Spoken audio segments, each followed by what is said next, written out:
Cadena 30, la televisión más abierta que nunca.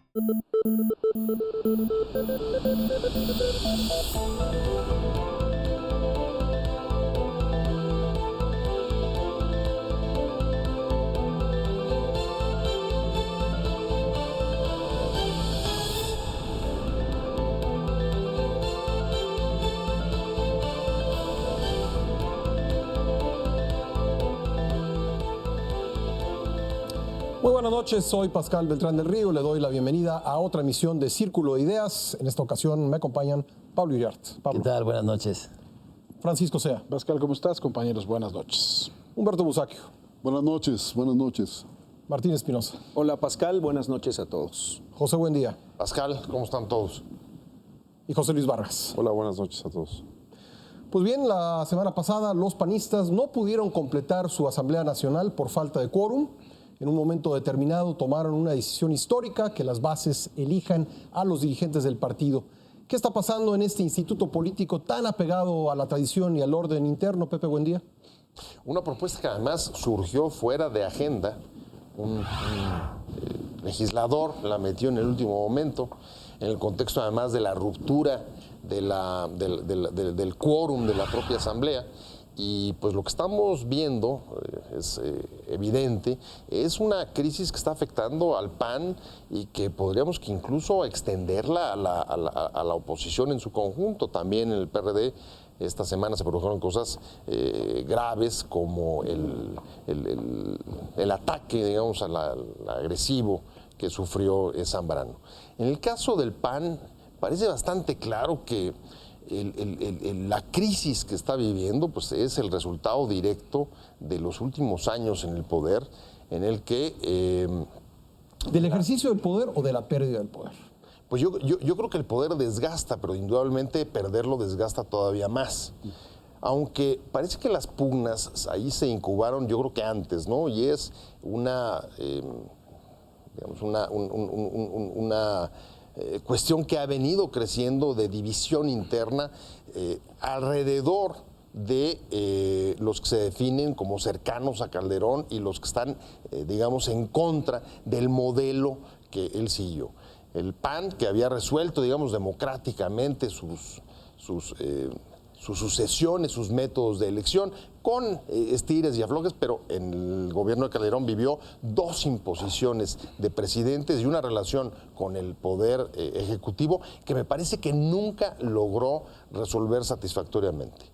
Creo que esto, en buena medida, explica la crisis que hoy están viviendo, junto con un asunto que creo que también hay que agregar, y es de rumbo político.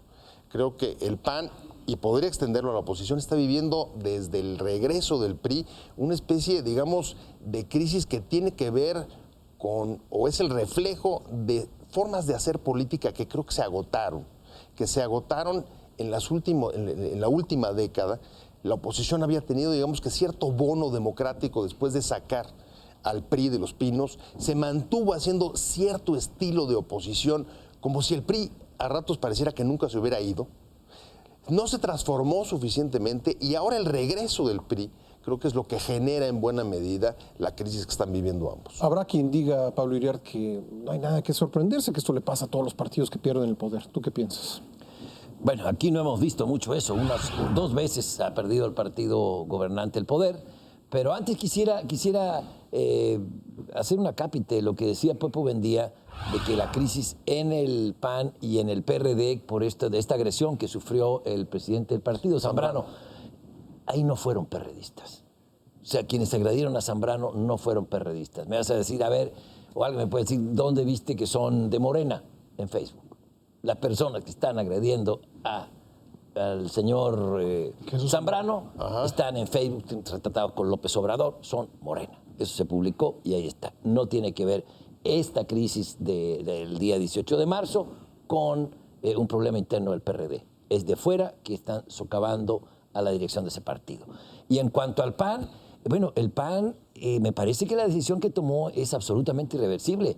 Cerca del 98% de los presentes de la Asamblea Extraordinaria votaron en favor de que se elija de manera directa al presidente de ese partido, por las razones que bien decía Pepe Buendía, de imposiciones y de resultados. Pero hay algo más. Me llamó mucho la atención de que quienes salieron a criticar esta medida, a decir que era una locura, son los mismos que impulsaron la reforma laboral para que los trabajadores eligieran de manera directa y secreta a sus dirigentes. Y inclusive sacaron un desplegado por la libertad de los trabajadores, es decir, lo que es bueno para los trabajadores, lo que es libertad para los trabajadores, es malo para su partido y no hay que dar libertad a los militantes.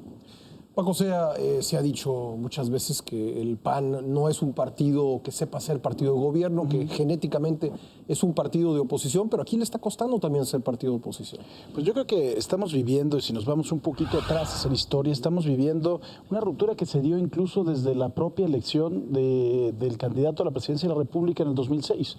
Me parece que desde ahí empezaron las cosas a verse muy mal al interior del PAN, hubo rupturas muy importantes, creo que costó mucho trabajo después otra vez cerrar filas para llevar a la presidencia a Felipe Calderón, y bueno, fue un pleito constante, ¿no?, entre los calderonistas y los no calderonistas. Me parece que Felipe Calderón también se metió mucho al interior del partido, quiso jugar mucho con el partido, y pues creo que además de todo, finalmente se parece muchísimo el PAN a la Iglesia Católica, ¿no?, esa forma que tienen, casi hacen un cónclave para elegir candidato, pero cuando tienes dos papas tienes un problema evidente, ¿no? Estamos viviendo, ¿no?, pero estamos viviendo además de todo la pugna entre Felipe Calderón y Gustavo Enrique Madero, y va a haber problemas graves, como siguen así, y además de todo, ya cuando no estás en el poder, ya no puedes contener muchas cosas, y no puedes contener actos de incompetencia, no puedes contener tampoco actos de corrupción, y entonces empieza a oler mal el partido, ¿no?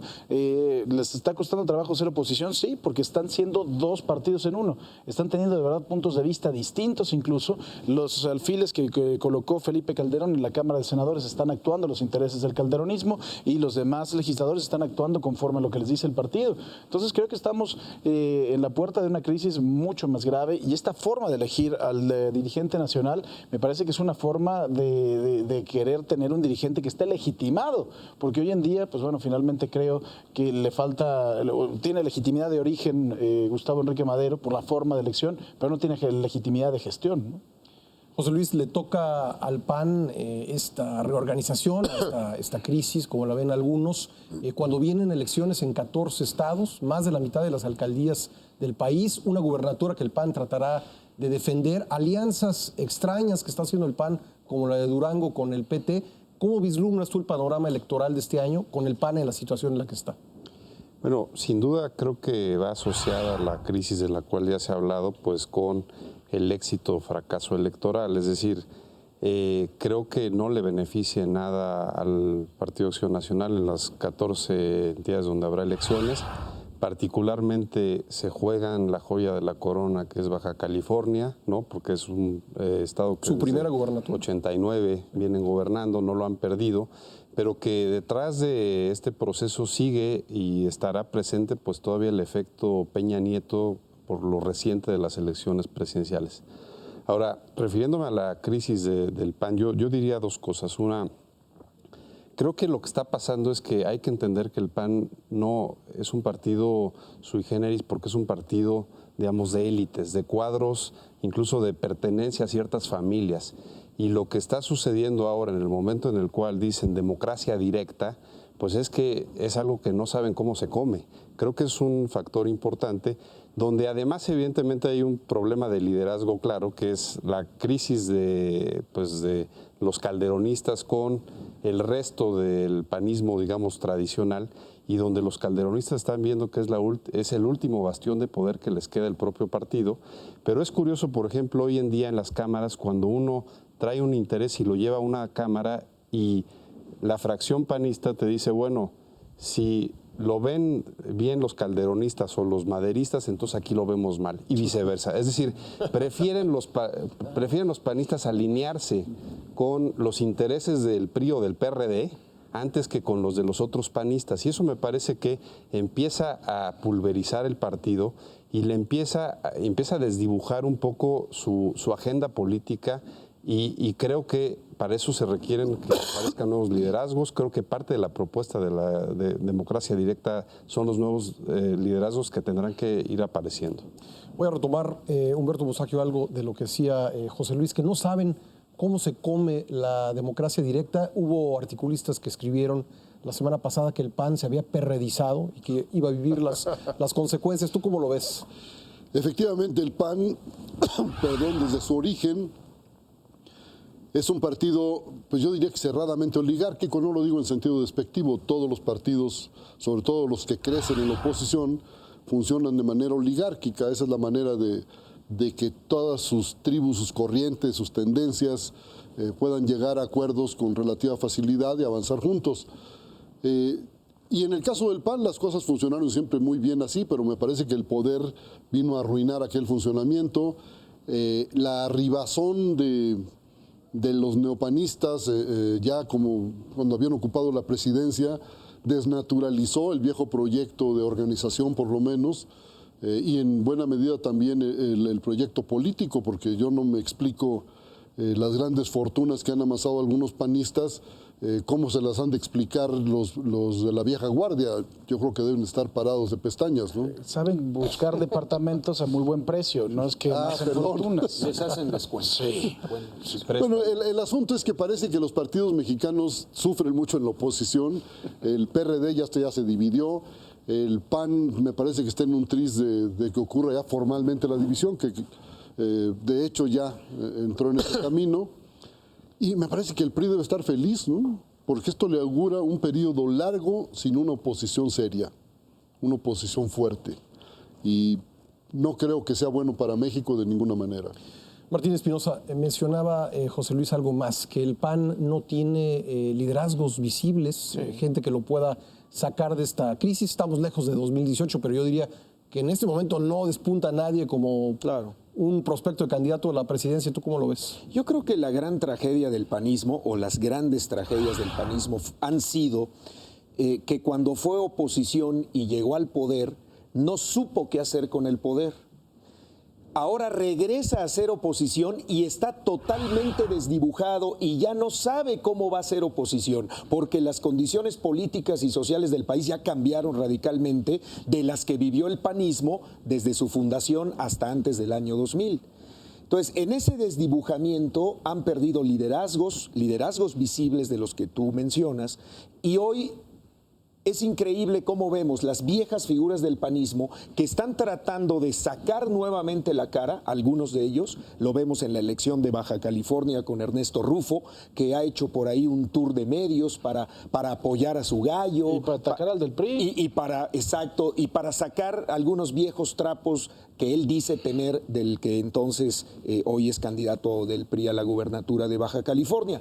Por lo tanto, esa es otra de las grandes tragedias de Acción Nacional. En esa transición de ser oposición al poder y de regresar a ser oposición porque no supieron qué hacer con el poder, ahí se desdibujaron los principios del PAN, se desdibujaron las militancias y, lo peor, que no hay liderazgos. No vemos un liderazgo real. Yo quiero apuntar dos cosas. Creo que es diferente decir no supieron qué hacer con el poder, que estoy de acuerdo. Bueno, algunos para lo personal supieron qué hacer, como lo decían. Bueno. Pero la democracia, ¿con qué se come? Creo que el PAN es el partido más democrático de México. Es el que tiene una historia de mayor democracia. La democracia directa, digamos. Democracia directa, las asambleas. Sin democracia en ese partido, Felipe Calderón nunca habría sido candidato a la presidencia. Pero no había Yo necesidad. vi en las asambleas debatir y votar quién sería el candidato a gobernador de Chihuahua, si don Luis H. Álvarez o Francisco Barrio Terrazas, y a votar, y gana uno y se suman. Creo que es el partido con mayor tradición democrática en el país. ¿Qué pasó? Que al final les quisieron cambiar las reglas del juego. Y no había necesidad de aprobar esto de que la militancia directa eligiera a sus propios líderes. Puede ser veneno puro, como dicen algunos panistas, pero bueno, si era bueno para los trabajadores, ¿por qué no es bueno para ellos? Iba al otro punto, al de la democracia y a la democracia interna. Se desnaturaliza el PAN cuando desde arriba, cuando desde el poder se les pone a los presidentes de los partidos, Así es. se le quita a un coordinador en el Senado como fue Santiago Krill para poner a Madero, por cierto, y cuando se cambian los presidentes del partido. Ahí viene la desnaturalización. No es su pronto encuentro con la democracia, sino su encuentro con la imposición. Pepe, buen día. Sí, no, yo coincido con lo que dice Pablo.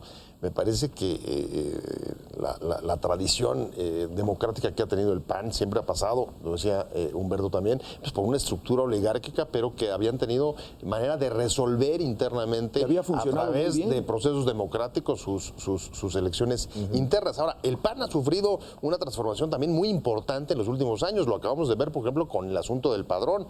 Un padrón absolutamente inflado, gente que arribó al partido sin a lo mejor tener o compartir muchos de los valores y de los principios de los viejos panistas. Es un partido que tuvo una crisis también de crecimiento al cobijo del poder y, por supuesto, de una relación de imposición desde la presidencia de Calderón. Y hoy me parece que lo que estamos viendo es, sobre todo, una pelea de familias muy encarnizada. Las cosas que se están diciendo son francamente preocupantes. Se llaman unos a otros cascajos o desechos, pues cosas que Pues es que hay algunos francamente que sí están así, ¿no? pues sí se van a resultar lastimados internamente, pero no veo que haya incluso dentro de esas familias diferencias importantes, ni en los métodos. Yo creo que tanto calderonistas como anticalderonistas lo que quieren hoy es revertir esa decisión de la Asamblea, ni tampoco creo que políticamente haya ninguna diferencia entre ellos. Ahora, por ejemplo, respecto del apoyo a pleito por el control, ¿no? La apuesta, yo creo que la apuesta que está sobre la mesa no es mala. Es decir, recordemos hace 15, 20 años dónde estaba el fuerte a nivel elecciones locales del PAN, que era a través de la clase empresarial. Y esa clase empresarial se fue yendo del PAN al PRI. Creo que el hecho de regresar a una democracia territorial, eso les va a volver a permitir generar liderazgos locales, que es lo que hoy no Y tienen. yo creo que además, Pascal, el PAN además de todo está viviendo la peor de sus tragedias y el peor de sus fracasos. ¿Cómo llegaron al poder? Con el anuncio del cambio. Yo sé gobernar y yo soy honesto. Y ni saben gobernar ni son honestos. Y esa es la realidad, ¿no? ¿Cómo reconstruyes el partido así? Muy bien. Vamos a una pausa. Esto es Círculo de Ideas. No se vaya.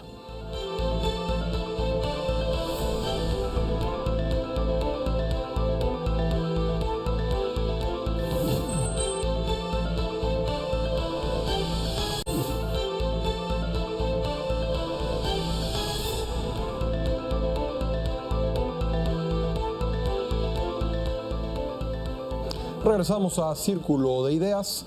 Pues ya se cocina lo que podría ser la siguiente transformación estructural impulsada por el presidente Enrique Peña Nieto. Se anunció que ahora viene la reforma financiera. ¿Qué consideran ustedes que debe abarcar una reforma de este calado? ¿Existen condiciones para impulsarlo? Humberto Musacchio.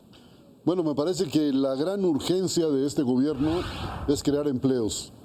Y no se van a crear empleos en la medida que se necesita cuando el crédito es tan caro en México, es extraordinariamente caro. Y yo no sé si es caso, porque a mí me parece que recursos hay. Y por ejemplo lo demuestra el uso de las tarjetas de crédito, que es desmesurado pese a los intereses. No, pero una empresa no puede funcionar con esas tasas de interés. Tiene que establecerse una tasa accesible que permita crear empleos, impulsar la producción, porque México no va a combatir la inseguridad, no va a combatir la pobreza, no va a resolver problemas si no se crean empleos y si no se expande la economía. Y este es el gran problema que tiene el gobierno de Peña Nieto, y una faceta que debe resolver es esta de la reforma financiera. Pepe, buen día. Sí, la verdad es que si uno ve el panorama del crecimiento económico en los últimos 30 años, puede entender buena parte del tiempo que hemos perdido y la situación en la que estamos. Que hayamos crecido en los últimos 30 años, de 81 acá, según datos oficiales, una tasa promedio de 2.4%. Inferior a la tasa de crecimiento de la población. Sin duda. Y muy por abajo que muchos otros países, economías emergentes, ¿no? Si vemos, por ejemplo, el dato de productividad, que el país haya incluso descendido 0.7% o prácticamente lo deja estancado en los últimos 30 años, también es motivo de preocupación. Y si a eso le sumas que estamos en un momento en el que nos acercamos, digamos, a la parte alta del bono demográfico que tiene México para, digamos, despegar por la cantidad de jóvenes que están en edad de trabajar, incorporándose al mercado de trabajo y no se crean esos empleos, las consecuencias son devastadoras para el futuro del país en términos, por supuesto, de empleo, por supuesto, de pensiones, por supuesto, de desarrollo y incluso con tremendos, me parece, impactos sobre asuntos como incluso pobreza y, por supuesto, violencia.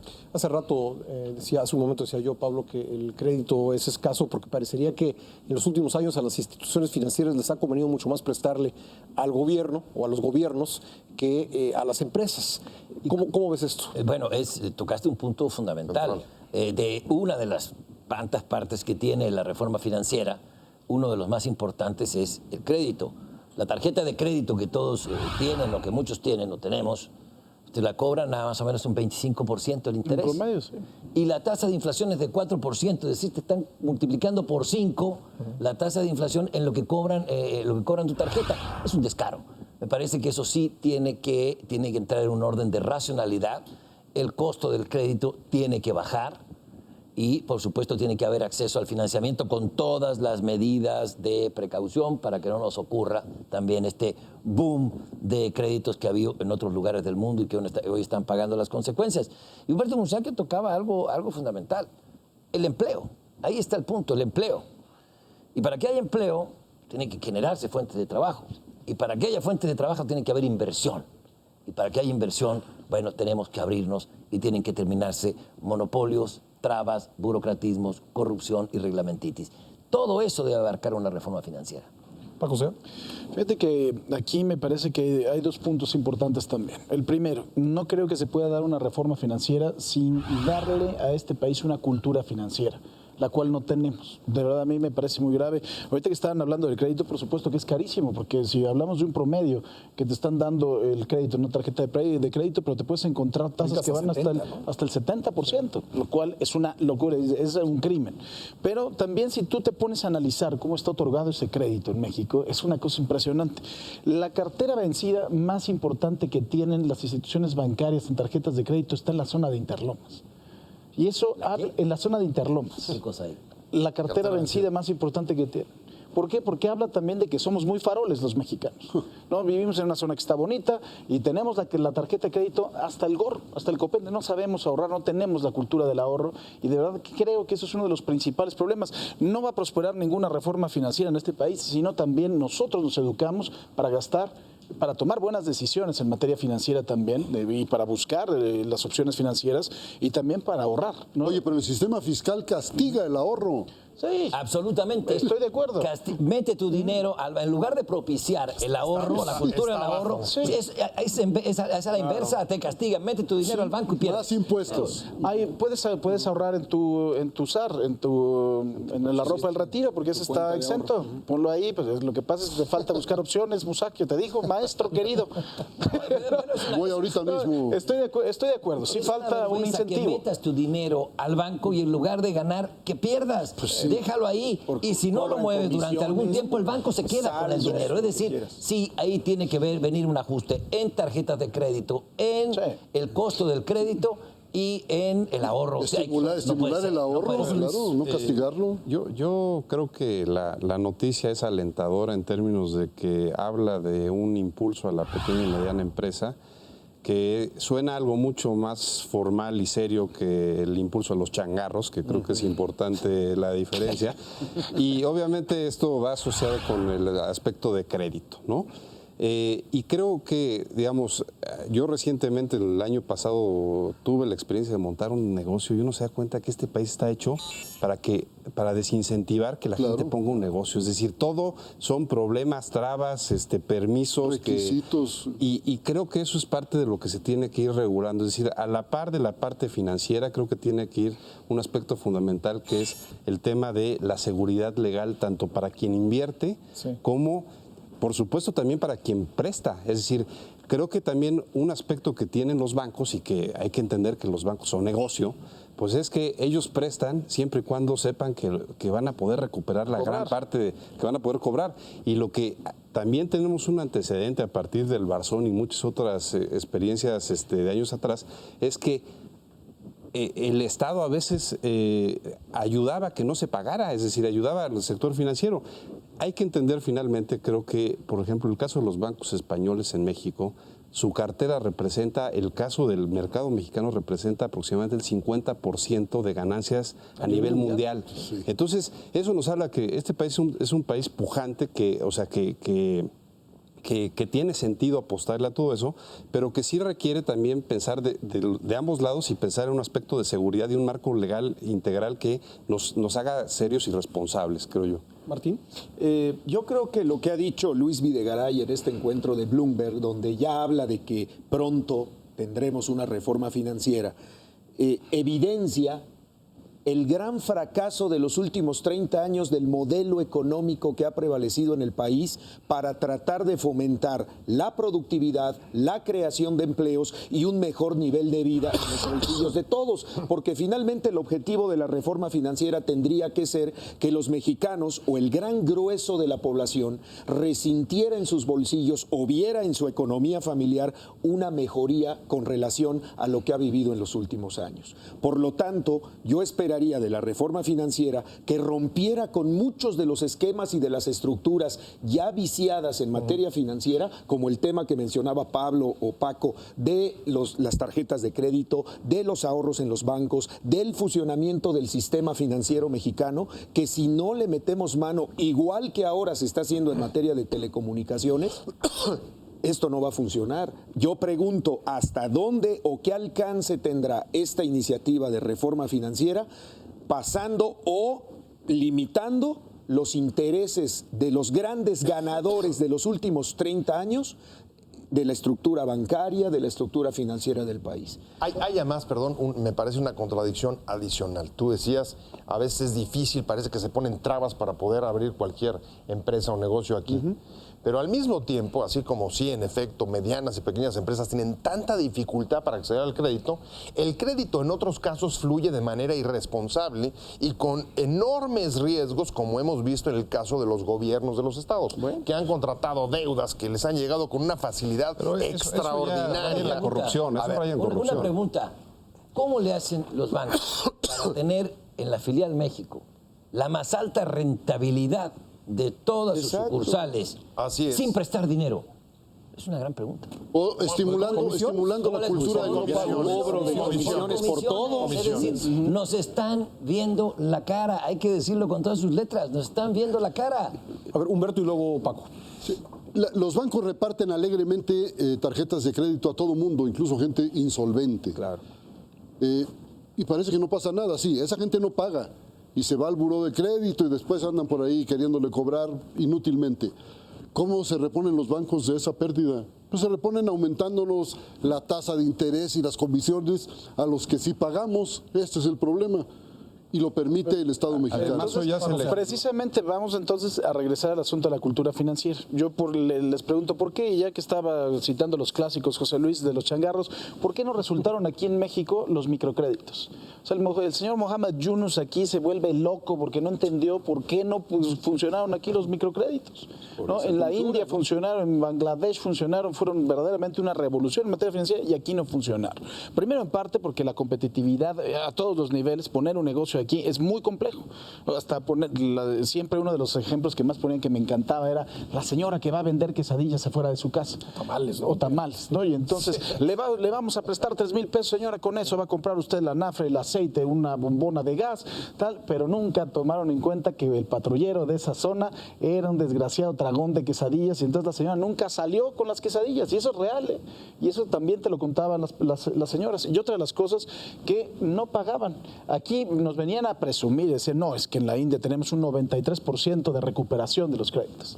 Aquí empezaron a decir eso al principio y después se callaron, ¿eh? Y después borraron las cifras y después los microcréditos no sirvieron para nada porque nos falta cultura financiera. Pero eso es una realidad. Y después nos enojamos cuando nos cobran, ¿eh? Porque todos estos despachos en donde te hablan a las 6 de la mañana te dicen, es que pague. No tiene usted derecho de hablarme a esta hora a mi casa. Pues sí, pero tú tampoco tienes derecho de tener un dinero que no es tuyo y no pagarle. Pero ¿quién estimula la cultura del no pago? Son los bancos y el Estado.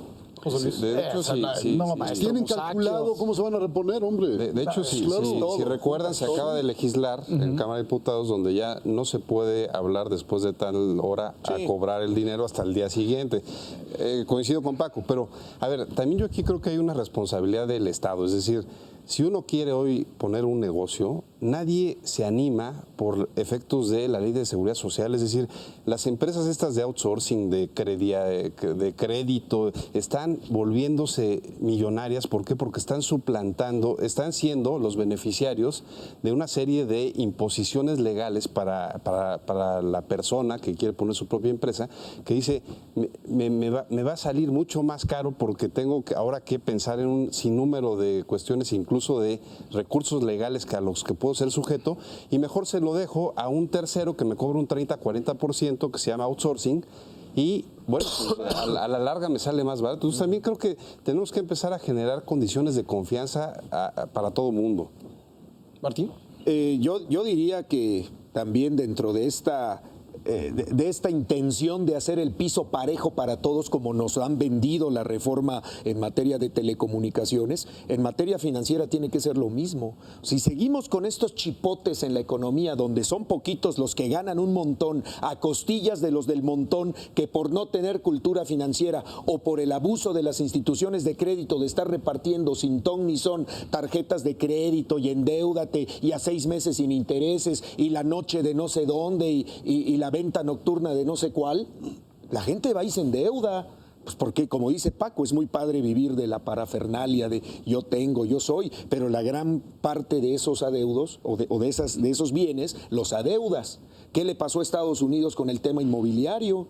Los estadounidenses, con su nivel de vida, lograban tener 1, 2, 3 casas y al final del día ya no pudieron pagarlas y empezaron a parir las inmobiliarias. De hecho, la economía está viviendo con base en este Pero ¿por qué le tipo echan la de culpa a crédito? los bancos? Es como si yo digo, soy borracho y la culpa la tiene Domecq. Por eso, Pues no, el niño es travieso y le das juguetes. No, pues. es que yo soy borracho, la culpa la tiene Bacardí. No, pues no. O sea, caray, no puedes abusar de un recurso que te están dando, ¿no?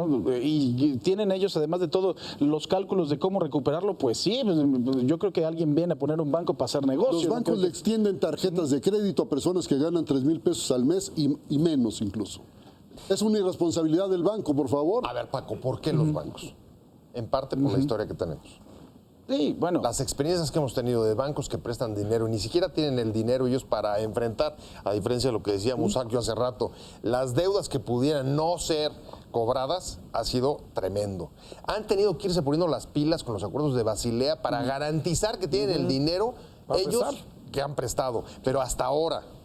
Es decir, hay una historia también de irregularidades de parte de los bancos. Siniestra, ¿eh? Luego, generalmente su argumento es necesitamos para prestar que hay una reforma a la justicia para que se garantice la acción. No tiene nada que ver con el ciudadano al que le prestan el dinero, perdón. Esas historias sí son además de todo, no son irregularidades. Se cometieron una gran cantidad de crímenes, ¿no? De delitos, ¿no? Algunos se castigaron, otros no, otros por supuesto fueron cobijados por el gobierno. Pero ¿qué tiene el diseño de esquemas? ¿Pero qué tiene que ver eso con que al señor le presten dinero y no paga? Es que al mismo tiempo, así como para algunas cosas son restrictivos, para otras los sueltan con una facilidad enorme, perversamente sin tener liberales en ese mecanismos punto. mínimos de control. Pero yo le echan la culpa al Estado. Yo ya conozco a Musacchio que pide dinero y no me paga y le voy a pagar. Seguirlos. A ver, es que me están yendo en contra de la lógica. Pepe, ¿cuál sería la otra opción? ¿No tener bancos? No hay que echarle la culpa a la gente, parece que no. Al contrario. Es que esa cultura es inducida. Justo por eso la necesidad de una reforma financiera, para que se preste con mejores condiciones y haya acceso al crédito. Más allá de un problema cultural, es que tenemos bancos que no prestan. Así y es. lo poco que hay es con tasas de interés muy altas. Claro.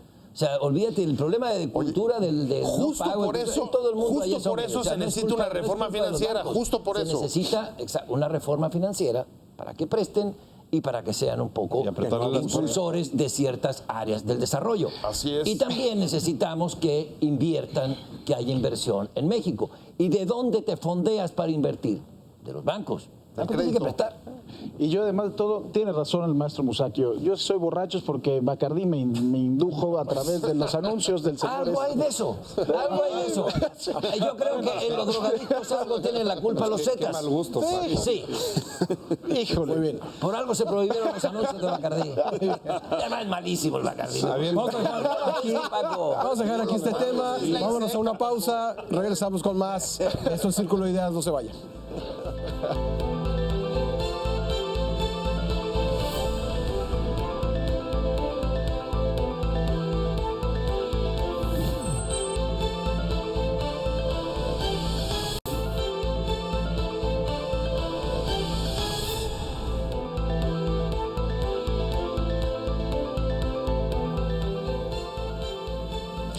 Regresamos a Círculo de Ideas. La semana pasada el presidente Enrique Peña Nieto pidió un plazo de 1 año para dar resultados en materia de seguridad.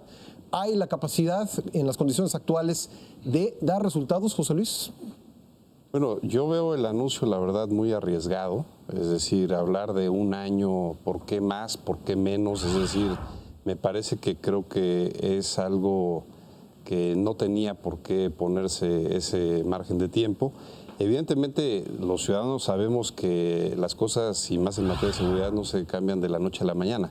Pero lo que tampoco los ciudadanos podemos estar esperando en el Inter es a ver si sí en el año va a haber un balance positivo o no. Es decir, por medio hay familias, hay gente muerta. Y yo creo que más que discursos, lo que el presidente Peña Nieto requiere hacer es hacer hechos, es decir, demostraciones que primero nos hablen de que sí hay un cambio de estrategia en el terreno, que es la parte en la cual creo que todavía no es perceptible que hay un cambio de estrategia. Sabemos que ya el ejército está un poco replegado, pero no sabemos cuál es la siguiente alternativa. Es decir, hay un problema de facto que necesitamos seguridad. El ejército ya se le restringió un poco por una medida que también obedece a un reclamo social, pero todavía no tenemos las policías activas y en sus plenas capacidades para dar la respuesta al crimen organizado. Y creo entonces que lo que está pasando frente al mismo momento que se están cambiando corporaciones, se está cambiando si es una comisión, un comisionado de seguridad, etcétera. Sí, la gendarmería. La gendarmería. El Bester sal de ese cuerpo inmediatamente. Es, pues precisamente que, insisto, estamos en la lógica de querer cambiar la llanta con el coche andando, y eso no se puede. Y entonces creo que hay un riesgo muy grave que puede ser los ciudadanos y ciertas zonas del país los que puedan acabar padeciéndolo. Pablo, ¿compartes que no es perceptible un cambio de estrategia en el terreno?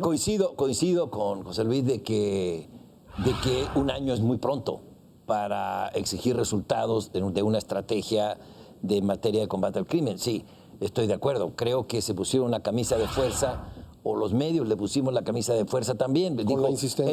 En un año evaluamos, dice el presidente. Bueno, en 1 año evaluamos, quiero resultados en 1 año, me parece lógico lo que dice la opinión pública. Pero yo no veo esto de cambiar la llanta con el coche andando.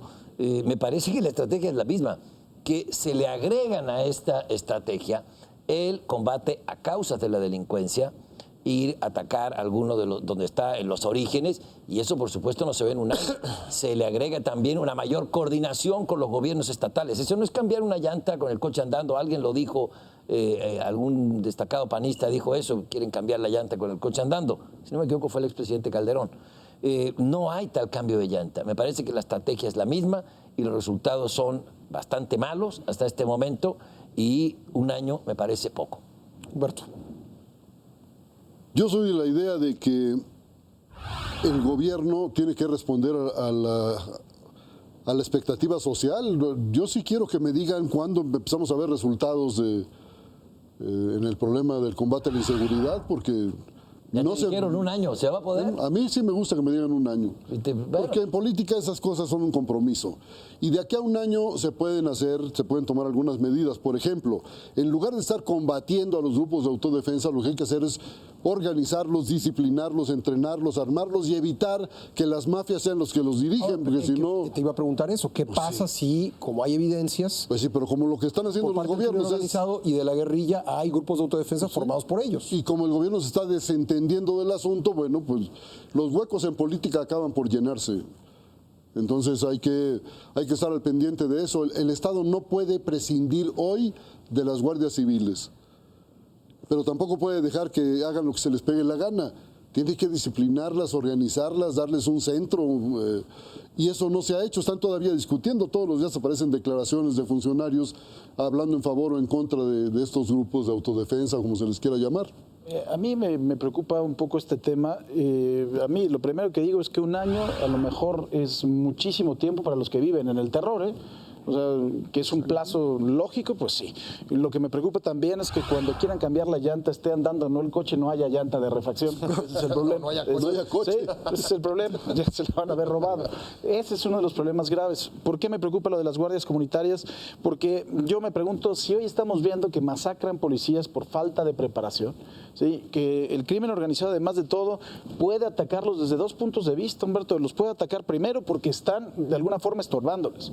Y por el otro lado los puede atacar, pues bueno, para tratar de meterlos dentro de su organización, ¿no? Para tratar de cooptarlos y para tratar de, a ver, oye, es una gran red de distribución, es una gran red de control. De control. Entonces, a mí me preocupa mucho la preparación que les puedan dar estas guardias comunitarias. Me preocupa también que, bueno, si las policías, finalmente creo que todo mundo cuando entra de policía deben de haber entrado con un buen, no creo que lleguen todos diciendo, ahora sí voy a robar y me van a dar una patente de corso. No sé en qué momento estas guardias comunitarias también se pueden corromper, ¿no? Y eso me preocupa porque además sería un golpe directo, ¿no? A las Pero lo entrañas único de la que no puede hacer sociedad. el Estado es encogerse de hombros. No, en eso tienes toda la Ahí razón. está el asunto. En eso tienes toda la ¿Y razón. ves a este Estado y al del sexenio anterior encogido de hombros? Yo no lo veo. Yo creo que tienen que intervenir, organizar. No, Yo creo que algunos gobiernos locales, Pablo, ¿no? Pero lo otro es meter guardias blancas o estas cosas, policías. Unas cosas son las policías comunitarias que existen desde hace mucho tiempo y están reglamentadas. Porque están para Desarmadas, detener desarmadas y para detener al rijoso, al peleonero, al borracho. Pero esto para enfrentar al crimen organizado es una locura, y una locura suicida, como sugería Paco. O sea, no se puede con el argumento de como el Estado no me garantiza la seguridad, yo me voy a armar. Pues el Estado también en la Constitución dice que yo tengo derecho a la alimentación. Pero como no me está garantizando el derecho a la alimentación, yo me organizo y voy a saltar el Superama. El Estado tiene que garantizarme el derecho a la salud y como yo no me alcanza para pagarme esta apendicitis, voy con mis amigos y le doy de palos al hospital para que me hagan la operación. No, o sea, es la anarquía, es el preludio de la anarquía. Perdón, pero es una situación de emergencia. Si hay una inundación en algún lugar, el gobierno, el Estado pide la ayuda de la sociedad para resolverlo. ¿Por qué no ante la violencia? Por supuesto que lo tiene que hacer, pero lo que yo te digo es que no con el argumento de que como el Estado no me cumple, yo me voy a armar con otros y lo voy a hacer. Eso no tiene cabida, primero porque es absolutamente inviable, los van a masacrar, y segundo porque ahí se va a incubar nuevamente el asunto del tema de paramilitares que ha destrozado a otros países. Ese es el germen de la guerra civil, hombre.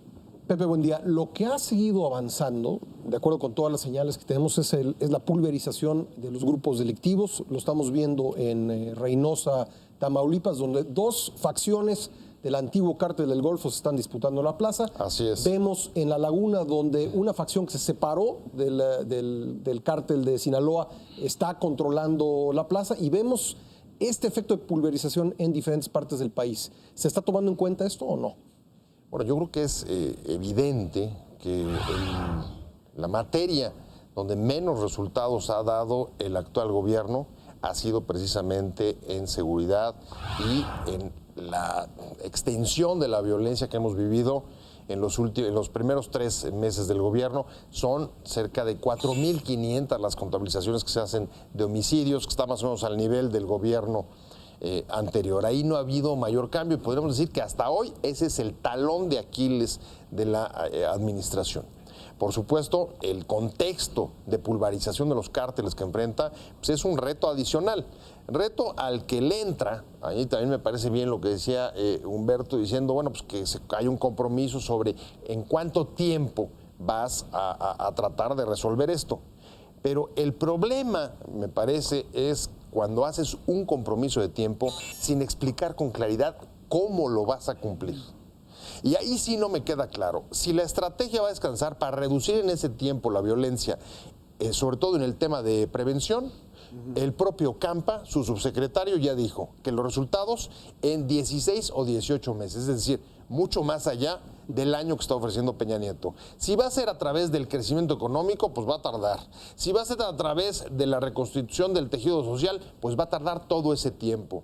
Si va a descansar esto en la construcción, digamos, de un aparato eficaz, punitivo, como el que decía José Luis de la Gendarmería, pues va a tardar también porque hasta final de año es cuando va a estar constituido.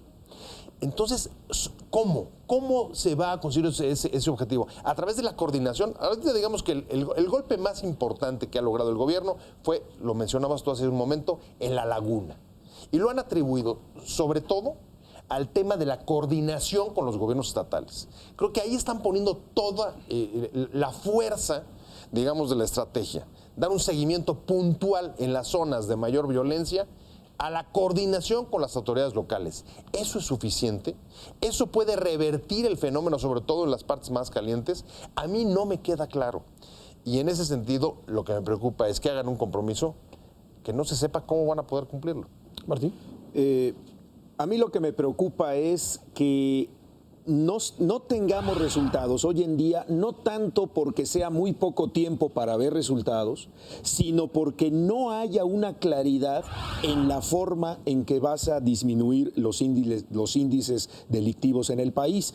Y me está concretamente lo que en los últimos días hemos estado viendo en el Estado de México, donde empiezan a correr otra vez rumores de que si grupos armados se meten a las escuelas y sacan niños y piden rescate y que están quemando negocios, que esto sí es real, como lo que sucedió en la parte norte de Ecatepec, en Los Reyes La Paz. Lo que me preocupa es que las autoridades digan, es que no intervenimos ahí porque no teníamos denuncias, estos señores nunca se quejaron. Bueno, pues si es un secreto a voces y si alguien se queja, van y le matan a toda la familia por andar presentando denuncias, porque el Estado no garantiza la integridad o la seguridad de las personas que son amenazadas por los grupos paramilitares o grupos de la delincuencia, es un vacío que no está dando resultados y que a largo plazo, yo no sé, y me da la impresión que le están apostando más al funcionamiento de los programas sociales que sirvan de contención a la proliferación de grupos delictivos, que realmente ir a atacar a estos grupos delictivos, que tampoco lo han hecho con la parafernalia con la que se hizo en el sexenio de Calderón. Hoy no vemos conferencias de prensa donde presenten a los capos y donde se vea en las cámaras el movimiento de los soldados en tal ciudad o en tal comunidad del país. O sea, se ha optado en materia de comunicación por una mayor discreción en este tipo de operativos. Quizá por eso hoy digamos, bueno, ¿cómo estará la coordinación entre las autoridades federales y los gobiernos estatales? Que por supuesto la ha de haber, pero ¿qué tanto, como dice Pepe, ha estado funcionando esta estrategia como para contener este tipo de fenómenos de delincuencia que están afectando a la sociedad? José Luis. Ahora, déjenme insistir en el ejemplo del carro andando y el cambio de llanta. A ver, es que va desde lo más elemental como es la creación de cuerpos policiales, es decir, recordemos que el sexenio anterior nos vendieron que todo se basaba en los controles de confianza y que los 34,000 policías federales que teníamos estaban a prueba de fuego en esos controles. Hoy llega el comisionado Mondragón y Cali y dice que no sirven, que son corruptos. Entonces, la verdad, pues hay que volver a empezar a reclutar aproximadamente a 30,000 efectivos o 15,000, porque dice que es un gran número, todavía no ha dicho la cifra. Y entonces tenemos un año, ¿no? Un año para hacerlo, para capacitarlos, para entrenarles lo básico, ¿no? sabiendo que ya existen las patrullas. Y va hasta lo más complejo, como dice Pepe, que es la reestructuración del tejido social. Es decir, aquel que hoy es repartidor de droga, queremos que mañana sea repartidor de pizzas, ¿no? Pues sí, nada más que los incentivos económicos son muy distintos para estar en un negocio y estar en otro. Y entonces creo que esa es la parte donde me parece que por más que haya cambio de gobierno, no pueden haber golpes de timón tan radicales, porque entonces la ciudadanía se queda como diciendo, pues entonces me mintieron durante 6 años, ¿y cómo sé que no van a mentir otros 6 años? Es el riesgo.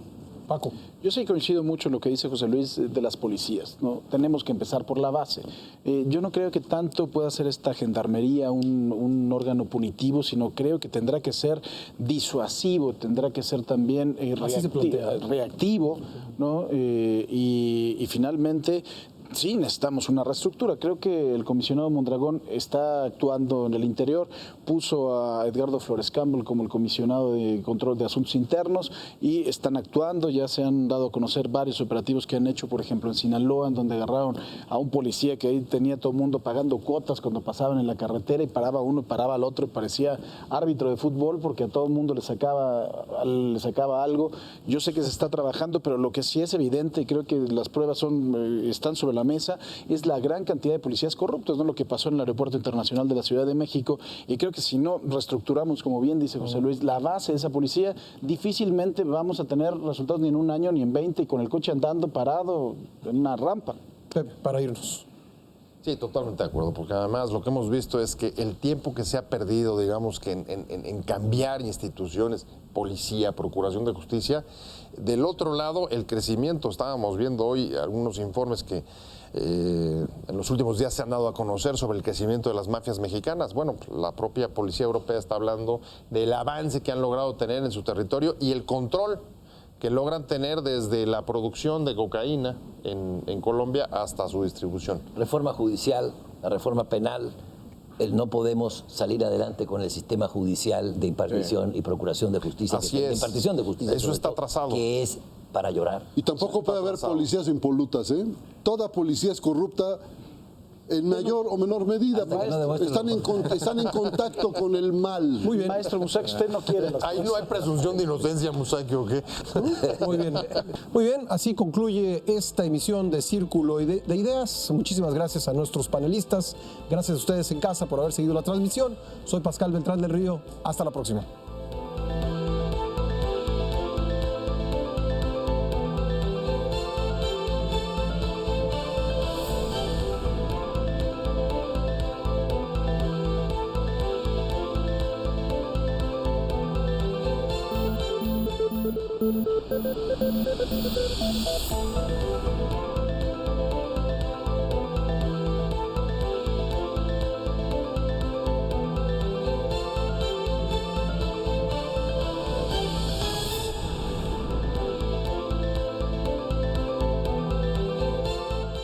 Entérate de los últimos acontecimientos de México y el mundo en Cadena 3 Noticias. Síguenos en Facebook como Cadena 3, en Twitter como @Cadena 3-MX y suscríbete a nuestro canal de YouTube Cadena 3 Noticias e infórmate de los videos que a ti te interesan. ¿Quieres ver más? Te recomendamos estos videos.